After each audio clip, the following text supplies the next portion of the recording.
Welcome back to Good Day. While we may be waiting for spring to arrive, I feel like I'm waiting, but not even impatiently, because they keep giving us little snippets. Little pieces here and there. Oh, sugar. Yeah. So Mud Hens baseball season to start. Maybe you're waiting for that. And some folks are just waiting for something actually way more serious. Yes, an organ transplant, big deal. And that's why next month you'll see the Big Green Chair, Live Connection of Ohio, 24-hour sit-in here on Good Day and WTOL 11.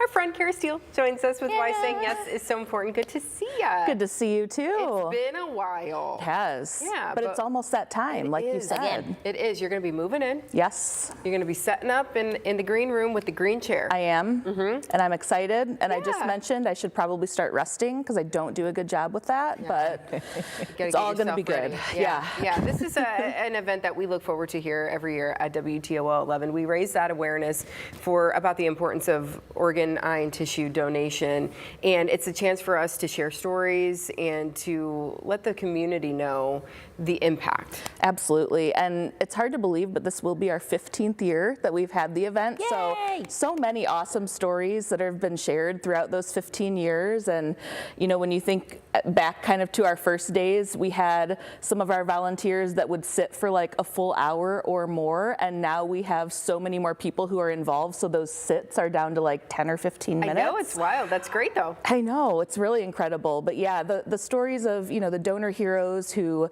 gave this gift of life and their families who are participating in this event in their honor and sharing obviously what generous people they were in life and even after death. And then we talk about the recipients who are so grateful to have received that gift of life. Their lives are extended. They're able to spend more time with their family, do all these awesome things, all because someone said yes to organ donation. Yeah. I love hearing those stories. I wonder, because I still have someone in my life who's a little bit hesitant to do it. And I'm gone, it doesn't matter. And I always argue, you're gone, what's the point? Especially knowing that, 20 people die daily waiting for transplant. What is a way to do this? And because I've tried guilt tripping, apparently that doesn't work. What's another way to maybe just kind of, nudge that to see a different side? Because I know it's just the fear of like, well, what if, things don't work out or da-da-da, and then like now I'm the cause of not only my death, but someone else. That's pretty extreme, person. It is, and I think with the waiting list, when we think about the 100,000 people who are waiting for life-saving transplants, they are so close to death, and without that gift of life, they are going to pass away. And I think there are some people who have some of those fears about donation. There's some misconceptions out there. Sometimes those lovely medical drama shows don't let the facts get in the way of a good dramatic story, so that may not be so helpful. But I would encourage that person to watch our Green Chair sit-in here at WTOL, because then you will learn about the people whose lives have been forever impacted. So the donor families will talk about how, their loved one, obviously they never expected to be in this situation. Organ donation is not something you plan for. It starts with a tragic situation and then turns into something very beautiful.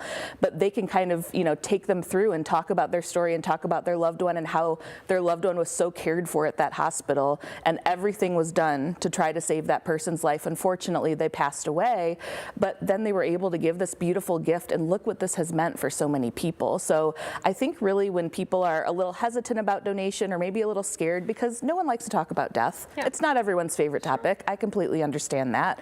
But I think really understanding and learning about these people and how they've been impacted, and in such a positive way, either way, with our donor families, and again, honoring and recognizing and remembering their loved ones, or the recipients who now have this incredible life ahead of them, and they didn't even know if they'd see tomorrow. Right. So I think learning about those stories and the people who are in our community who are impacted every day definitely helps inspire people to at least learn a little bit more, even if they don't take that step and register, just educating themselves about the option. Yeah, and you talked about the families who have been impacted because they got more time, and you're one of them. I am. Yeah. I always say I blame my father for my career in the best possible way. So I'm incredibly grateful that, way back in 1997, my dad was given a death sentence. He had hepatitis C. It was to the point where there was no cure except for a liver transplant. There was no other treatment. Nothing else could happen.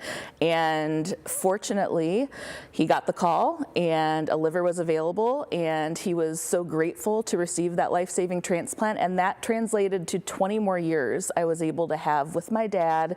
He was able to do all these awesome things in the community. He was at several all of these green chair sit-ins, pulling the early shift, doing some broadcasting live on K100, which was always fun. And that's why now I take that 5 a.m. interview slot with the green chair, because that was always his. And unfortunately, he did pass away in 2017. But again, that was after 20 more years that I was able to have with him. And it's something that I will just be forever grateful for, and why I'll always keep coming back with the green chair, and why I'm so passionate about the work we do at Life Connection of Ohio. Yeah. Harvey Steele, and just in case you didn't make that connection, you may have heard him on the radio a time or two. So this is coming up. When do we get started here? April 8th, yes. Tuesday, April 8th into Wednesday, April 9th, 9 a.m. to 9 a.m. So the whole goal is to fill that green chair. The campaign tagline is "Don't let another chair go empty." So encouraging more people to register as organ, eye, and tissue donors means there will be fewer empty chairs, since, as you mentioned, about 20 people die every day while waiting. So we're taking a seat to take a stand on the importance of donation, and really looking forward to sharing a lot more stories. Yeah, and they're so touching, and I usually have to have tissues. Take a minute. Them in St. Jude's, y'all kill me every day. Yeah, but when you do hear about that impact and the difference that it has made in someone's life, at least you start to think about it and educate yourself on it. And in the meantime, if someone's saying, well, I want to start doing that now, where can they go to find more information? Yeah, our website is a great resource. So that's lifeconnection.org. You can hop on there. You can read some of those stories of the people who will be in the green chair, some of the recipients or donor families who will be participating. We also have a facts page, so you can definitely go there. You'll see a lot of those misconceptions, some of that myth busting happening on our website, and just has a really good resource if you want to learn a little bit more. And then if you do want to take that step and register, you can do that online as well. It takes less than a minute and means a world of difference to so many people. Yeah, so go check that out now if you haven't already. And we'll go get some rest, go take some naps. And Just try. we'll see you again in about a month. Perfect. Okay. Sounds good. Yeah. Thank you. All right, well, coming up next on Toledo's most local 9 a.m. show, The Good Day. Toledo is a beer town. It's also a running town, so holler at your favorite patron saint, grab a beer, and hit the trails through Ottawa Hills this weekend. What you need to know when Good Day returns.